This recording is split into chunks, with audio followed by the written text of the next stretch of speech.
I hope this is not like super distracting, but I like filming these in my car when it's raining outside. So yeah, I guess we'll just have to see. Hey y'all, welcome back to my channel. My name is Mo, and in today's video I'm gonna be wrapping up the 7 books that I read in June, and I'm gonna let you know what I want to read in July. I first read The Weight of Blood by Tiffany D. Jackson. This is a Carrie retelling, and we're following Maddie. She's our main character. It switches point of view, but she's our main voice. We have Jules, that's the popular mean girl. Then we have Wendy, that's Jules' BFF, and then Kenny is Wendy's boyfriend, and he's like one of the other black students in the school. So at this school, they have been having segregated proms for a long time. There's like, it's an integrated school, but there's not a lot of black kids. It's mostly predominantly white. Maddie is white passing, and her father is her only parent figure in her life, and she doesn't really know her mom. Like, she doesn't know anything about her mom for real, because her dad's like really kept that side away. He has like in very harmful and toxic ways tried to keep her identity a secret as a mixed race girl. So it's all that. I think the people that do video essays should really get on this and really have a deep discussion. If there is one out there, I need to look it up, because I don't think I even tried to search for one. I really want someone to like really dissect this, because there were just the conversations about white passing, segregation, the white savior, when black people are neutral in something, when they don't really want to pick being black, or they don't want to pick, you know, if you don't stand for nothing, you really fall for anything. And that was really apparent in this book. And yeah, there were some other things too. I just haven't, it's been a while since I read it, so I kind of forgot. It's a spider. Why is there always spiders in my car? The way it ended, it was up to interpretation, and I had several like scenarios in mind, but it was crazy. And also, I didn't know, like, usually whenever I think of horror, I think of something that's just supposed to scare me, but I looked up the definition before I did this video. Horror can be anything that unsettles, scares, or horrifies someone. So a lot of things that I just thought were horror, that I just was like, I'm not reading no Stephen King, I'm not reading none of that. A lot of things can really be horror because it's unsettling. Like this, honestly, that could really encapsulate this book for me. It was really unsettling. I couldn't give it 5 stars, but like, Tiffany D. Jackson wrote it really well, but I just was really like, And I've never even seen the original Carrie. I've never read the Carrie book. Yeah, I can't really talk about it like in the way of a retelling, how well it was done, but from what I've heard of Carrie, like, it's been referenced my whole life. I think she did a really good job. I then read The Courage to Be Disliked, How to Free Yourself, Change Your Life, and Achieve Real Happiness by Fumitake Koga and Ichiro Kishimi. This is a nonfiction, like, self-help improvement book that my best friend recommended to me, and I'll have a video probably after this one, if not 2 videos after this one, where my best friend picks my TBR. Yeah, I do have my thoughts in that video, but I'll just give you my rating. I give it 3 stars. I'm not really like someone that reads self-improvement books, so I really didn't expect to enjoy it that much, but I did take away some things from it. As someone that really gives a fuck about what people think a lot, and I'm trying to get out of that, this really put a lot of things into perspective. It was very philosophical. And then I read Of Jade and Dragons by Amber Chen. This was the first book in the Fall of the Dragon series. This just came out June, I want to say 17th, and I have a vlog specifically reading that one because I got it as an art, and it was really good. We are following Ying. It's kind of promoted as Iron Widow meets Mulan, which I've never read Iron Widow. I'm pretty interested in it actually now that I know about it. I love Mulan though. I love Mulan down. Her father was murdered, and he used to be a really important engineer, and he went to this engineers guild, which is basically like an apprenticeship for engineers where they all congregate and get together, but it's male only. She tries to investigate her father's murder while also trying to get into this guild, while also disguising herself as a guy, like as a brother. That's all I'll say. There is forbidden love in there, some enemy shit in there, but yeah, it was good. I enjoyed it for what it was when I read it, and I'm happy to continue on with the series as it progresses. Then I read Devon and Kris Plan a Wedding by Chinsia C. Higgins. I give that one 4.75 stars. So this is another book that Nicole had recommended for me to read, and I'm glad that she did. This is a sapphic fake dating relationship on a reality TV show. Yes. So on the show, it's called Instant I Do, where like people get paired up on TV and they have to convince their family members and their close friends that they are falling in love with a stranger and marrying them in 6 weeks. So it's like they get all these tasks to do, and they do all this. They both come from different like backgrounds. One person, she was already out and her family has known since she was a kid, so they're just really welcoming, and they love her for who she is, and it's beautiful to see. And then the other one, her mom is very religious, and she's like so she hasn't come out. So it's like, how are you gonna fake marry this woman and you not out, girl? So we followed that story, and it was emotional for me. It was really good. It was so sweet. I will say some things are just like a little bit cringy, because I don't really like the way some masculine women are presented sometimes in literature. It's just like a problem that I kind of have whenever I read like mask women, for the most part. Like the whole like, hey mamas, what's up shawty type thing. I don't know, like in person sometimes I'd be like a little vibe, I'm not gonna lie, but like sometimes reading it I just be like you know, like sometimes it's a good hee and sometimes it's like hee. But this one was pretty good. But I just want to warn you, if you don't really like that, it is a little bit of like, you know, like, oh hey love, like that kind of thing. You know, like if you know, you know. I don't know. I gave that one 4.75.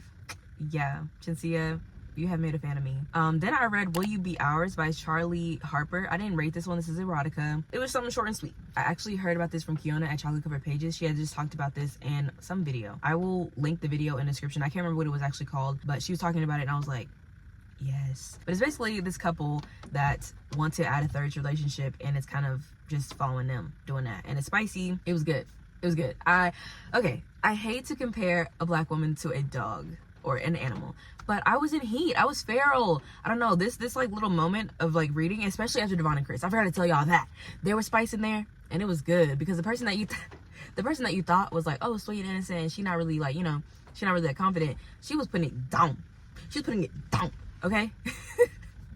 So I was like, yeah, I was in that era, so that's what that was. And then the next book, it ain't no better. It was For His Pleasure. It's called Virgin Territory, like after that, by Kimberly Brown.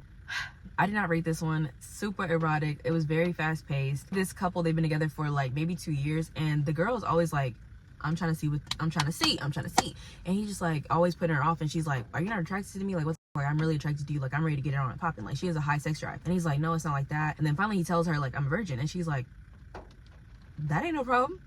That is not a problem. And it really isn't. She's showing him stuff, and then like he has like this like little dominant side. Like, he's very sweet and caring and very like timid, but in the bedroom it's different. It's different. I'm sorry, I just love when people are like that, like a little switchy vibe. I love a good switchy vibe. Yeah, moving on. And then lastly for June, I read A Little Kissing Between Friends by Cynthia C. Higgins. I'm sorry, Devon and Kris plan a wedding. I talked about that so much in my mid-year book freakout tag, but I was obsessed. And like, honestly, the more I talk about it, I'm like, why didn't you just make that 5 stars? Like, what's wrong with you? I don't know what was going on with why I didn't give that 5 stars, honestly. I might change that.